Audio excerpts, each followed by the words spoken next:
Hello, it's the Security Weekly News. It's episode 392, and I'm Doug White. It's the week of 9 June 2024.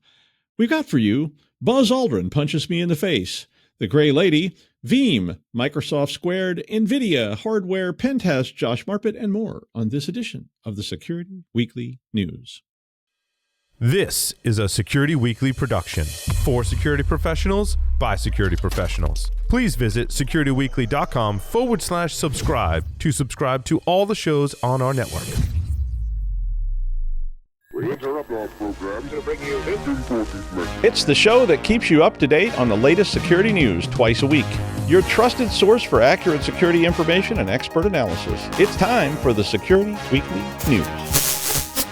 On Business Security Weekly, each week we address the challenges facing CISOs through our guest interviews, including former and active CISOs. Our news segment is focused on leadership and communications to better help security leaders translate and communicate security risks into business risks. Jason Albuquerque, Ben Carr, Tyler Robinson, and others add their expertise to the conversation. I'm Matt Alderman, and I hope you search for Business Security Weekly in your favorite podcast catcher and subscribe to download our latest content. All right, it's the Security Weekly News from exile on the island of Elba, not in the island of Elba. I don't know what that would mean, but I'm Doug White, and welcome to the show. Don't forget to hit like and subscribe on your favorite platform, but it's more fun if you tap out dirty messages in Morse code. So just saying. All right, well, just a reminder, when you post to GitHub, the whole world is watching, right? I mean, well, so the Gray Lady, does anybody still say that, or is that a modern thing? I don't know. I always heard that, but if you don't know what it is, the Gray Lady is the New York Times. I mean, that's what they call it. I don't know why they call it that, but that's what they call it. Maybe something to do with the Statue of Liberty. I don't know.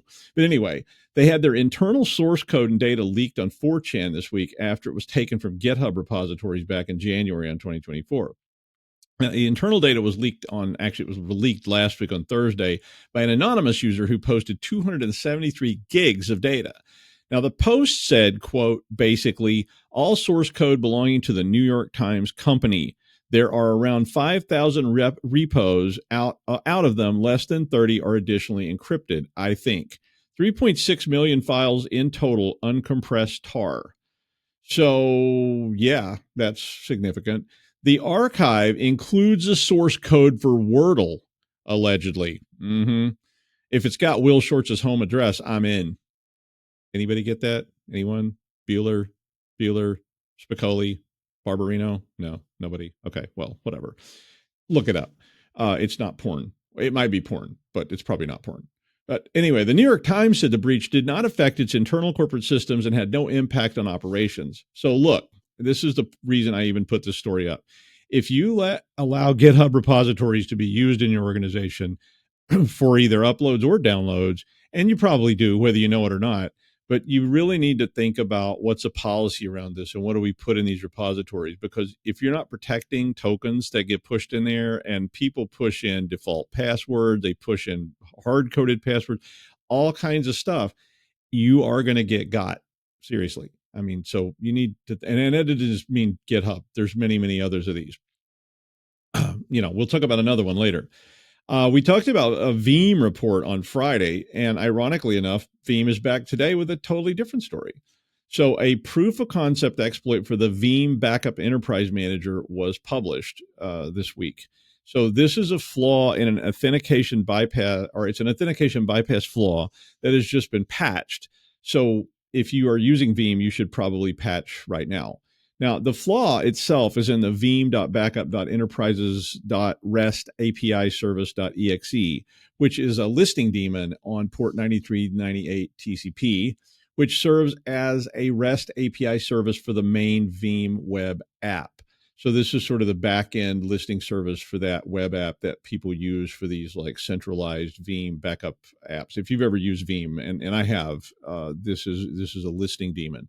So the exploit sends a specially crafted VMware single sign-on token to the service using Veeam API. And that token contains an auth request that impersonates an admin and an SSO service URL that Veeam doesn't verify. So basically what happens is you build a fake packet, you send it to this port, and it replies, and it uses that the SSO service URL and doesn't check that that's the one it should be using, which means you can redirect it anywhere you want, and people do. So the rogue server that the attackers are running is where it redirects it, and it basically, when the redirection hits there, it says, yeah, of course that's okay. Yes, Mr. Asadorian, you appear to be a legit customer. Here's your ticket. I call this the passed out carny attack.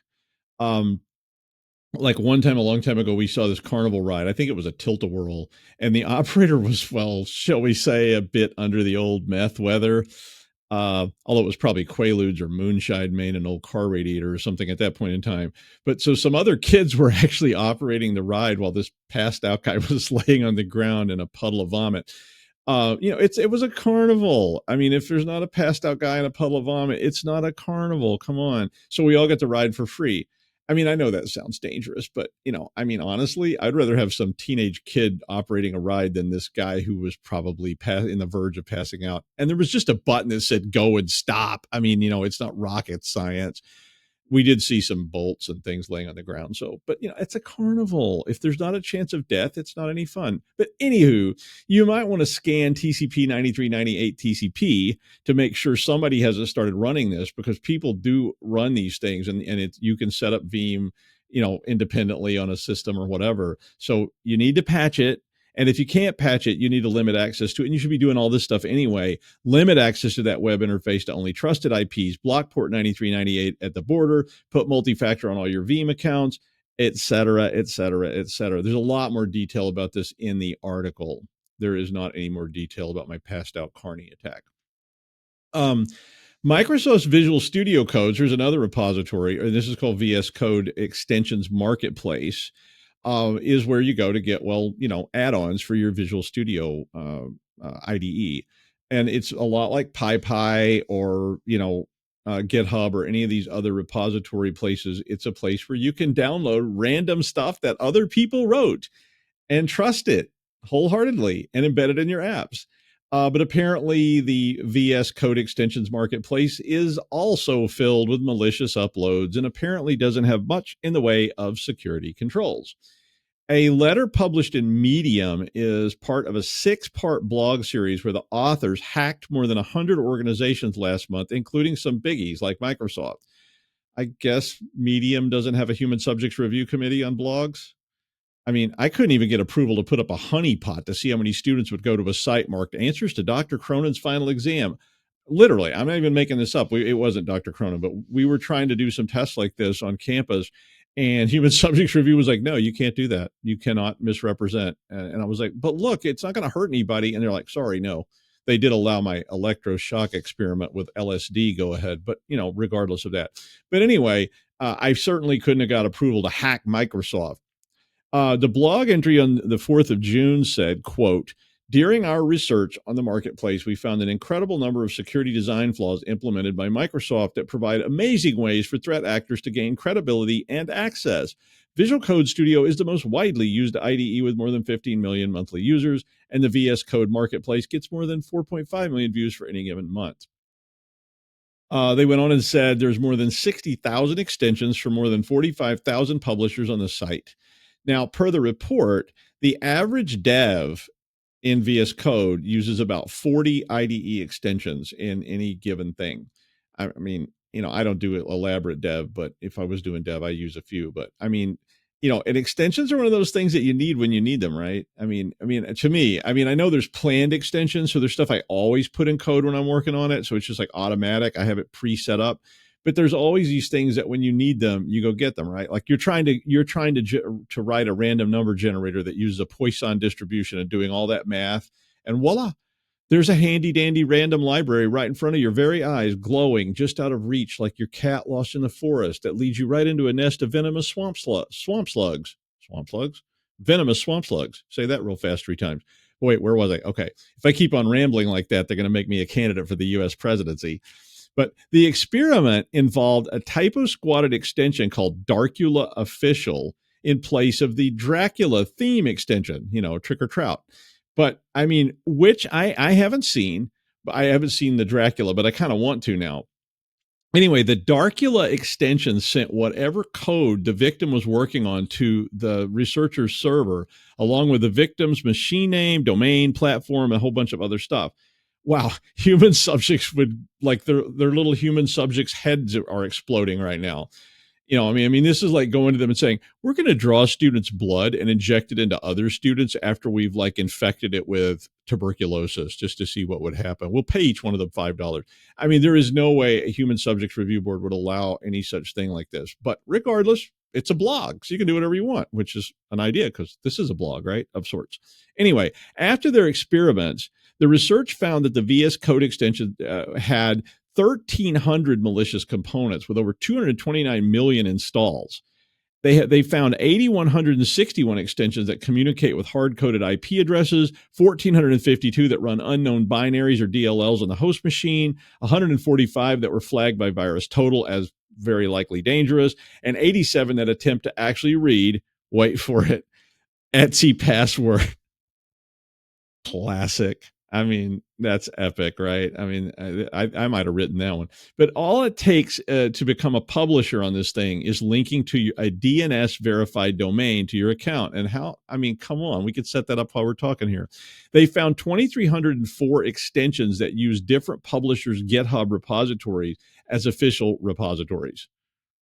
They weren't, I presume that meant that they, that this is just a linkage through to another repository that there's no controls on whatsoever. So they could put anything on GitHub. Basically, does anyone think these things aren't polluted at this point? Regardless of whether it's Microsoft's or not, my point is you need a policy and you need a means to scan this stuff before your devs dump it into your network. Because I assure you, in the long, dark night of trying to get the release out or fix that bug, you do get a bit desperate after that fourth pack of unfiltered cigarettes and you just want it to work. And hey, this looks a bit janky, but it says it will allow this to work. So just install it. Are you sure? Yeah, just install it. Do it, man. Do it. I'm just saying. So think about this with your devs or talk about them with it. Nvidia reported 3 high-severity bugs last week in their GPU display driver and 2 more high-severity bugs in their vGPU software. The vGPU is the stuff that runs on like virtualization. A security bulletin was sent out to all customers, and it said that an exploit of one of the GPU display driver bugs could lead to a combination or all of the following. I love this. Remote code execution, denial of service attacks, escalation of privileges, information disclosure, and data tampering. Also, Ron Jeremy will drop by and spit in your mouth. This is like the disclaimers on medications you're taking, right? That are just like death, the list of all the things that can happen to you if you take this is so long. Yeah, I might have made that last one up, but they have everything else on the list. They also have buffer overruns in Linux that could lead to information disclosure, data tampering, escalation of privileges, and denial of service. And a little guy named Ned will drop by and punch you in the crotch. Another one says that the guest OS could execute privileged ops on the vGPU host, which would lead to information disclosure, data tampering, escalation of privileges, and denial of service. And it fills your lunch bag with slugs. Ask your doctor if Providia is okay for you. I hope it's not the name of a real drug, but regardless, all this dire stuff has been patched, and it's pretty dire.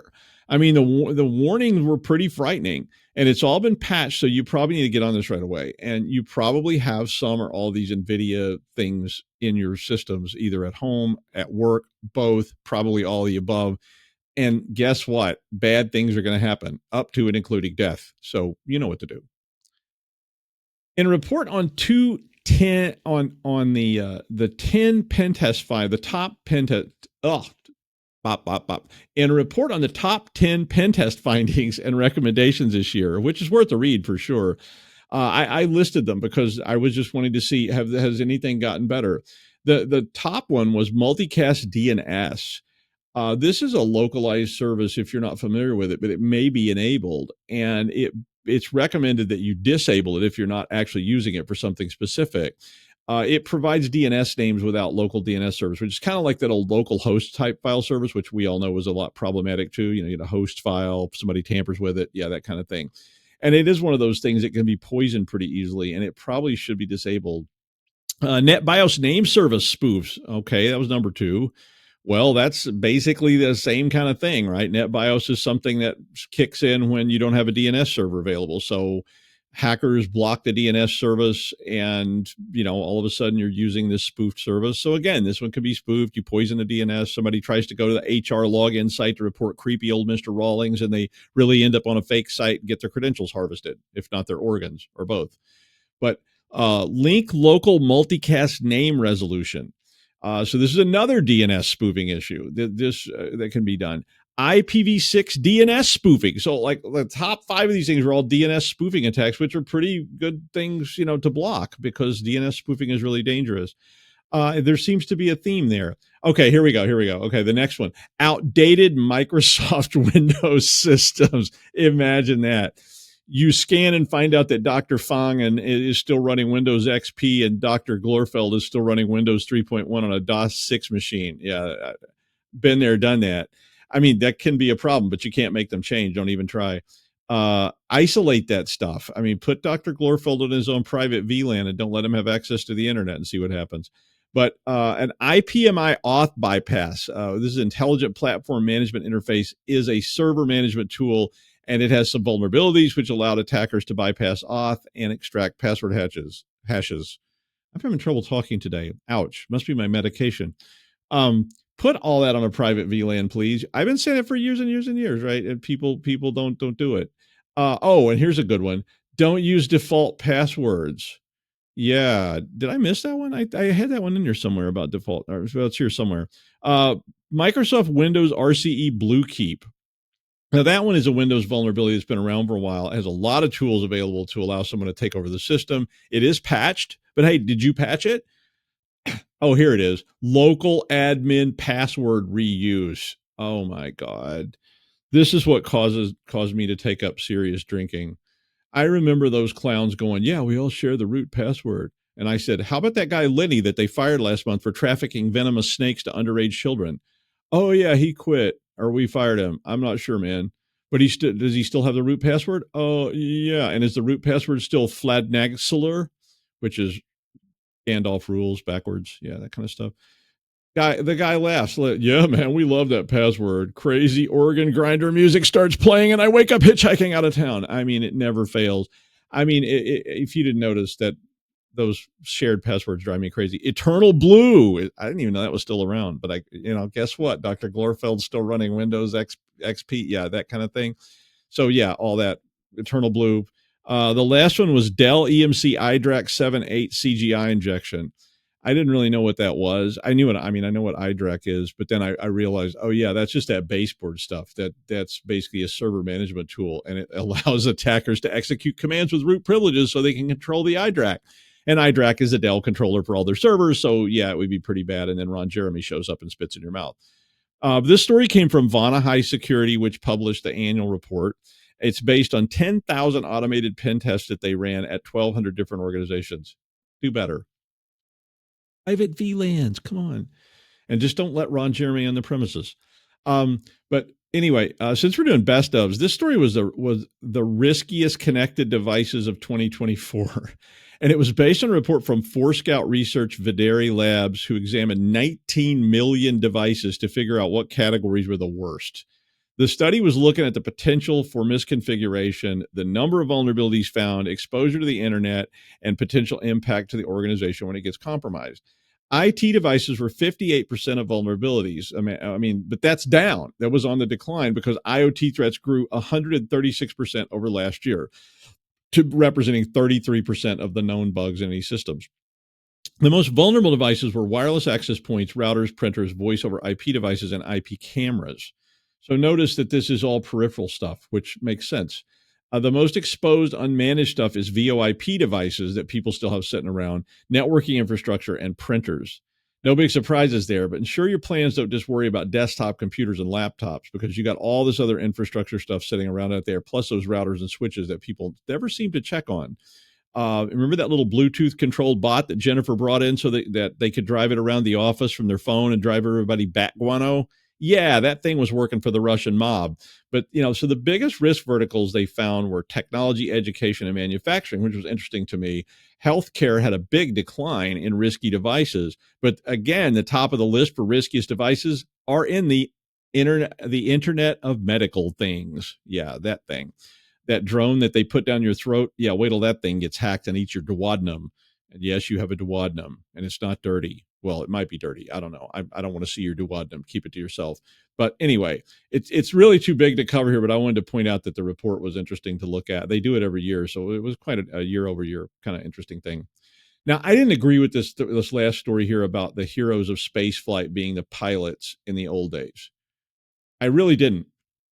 The story was about how all space flight stuff's been taken over by programmers, and in the good old days, it was all about test pilots and heroes. And I mean, I guess in the media that was the way they did it. I mean, do you really think that John Glenn was flying that thing blind by the seat of his pants using a compass and a key hanging from a piece of string on the rear view mirror? I don't think so.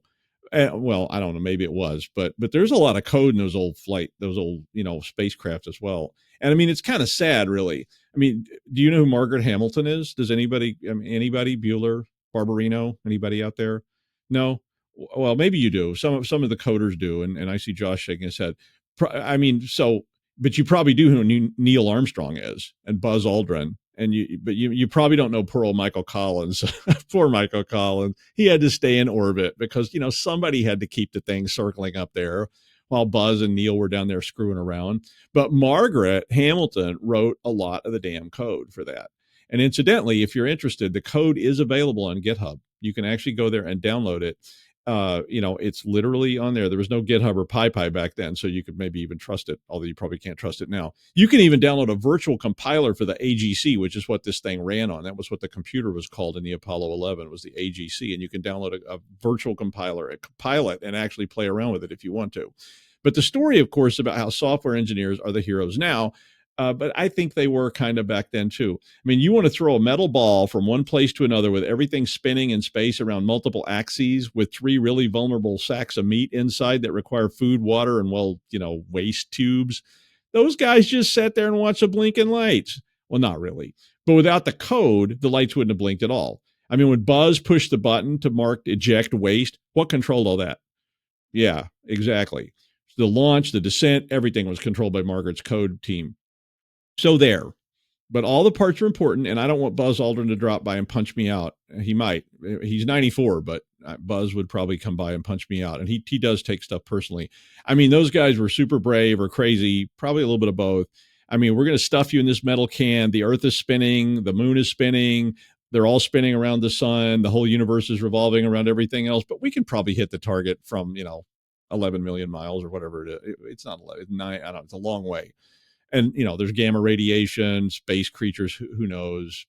Maybe we'll get lucky. And, you're going to be relying on a computer that looks like a toaster, and it's the equivalent of a wood-fired steam engine sitting next to the Bugatti EB110. But granted, we have more dependence on those coders today in operating everything. So when you say Earl Grey hot, Majel Barrett's there. But in the bad old days, well, Majel Barrett was actually there then, too. I mean, Majel Barrett's been doing the voice of the computer since 1967, so also Hal. But the AGC didn't have a voice personality. You just push these analog buttons and stuff happened. But hey, can you imagine modern space flight? How would you like your voice guidance to be Bobcat Goldthwait while you're getting ready to fly to the moon, or Scarlett Johansson? Yeah, that's not distracting. But so granted the story, but let's not forget that Margaret Hamilton was there too, guys. Maybe you got to walk around on the moon, but without those coders, even back then, you'd have probably been just kind of a vague discoloration in the sea of tranquility. Mm-hmm.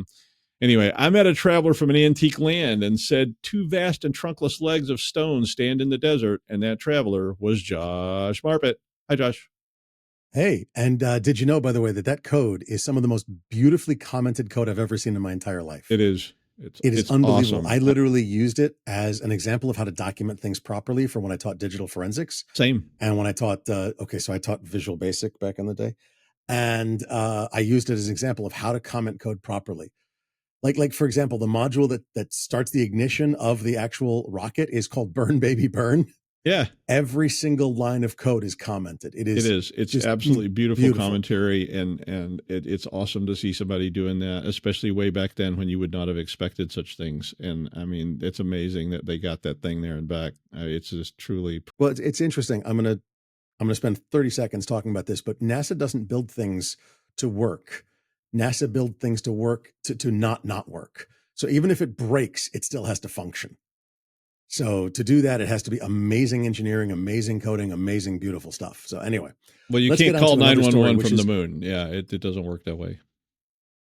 actually you can. It just takes a Well, you long can. time. It's just not going to do you any good. It's hard to get an ambulance there. They don't have the rocket motors on them yet. Give it a year or two. But anyway, let's talk about AI because everybody wants to talk about AI these days. So in terms of AI, I brought up an article that is about what do you ask your vendors? You know, when you have a vendor that goes, hey, we're going to take your data and do stuff to it. You're like, okay, what are you doing to it? Well, we're going to enrich it. Okay, great. How are you going to enrich it? We're going to feed it to an AI. Wonderful. And what's that going to do?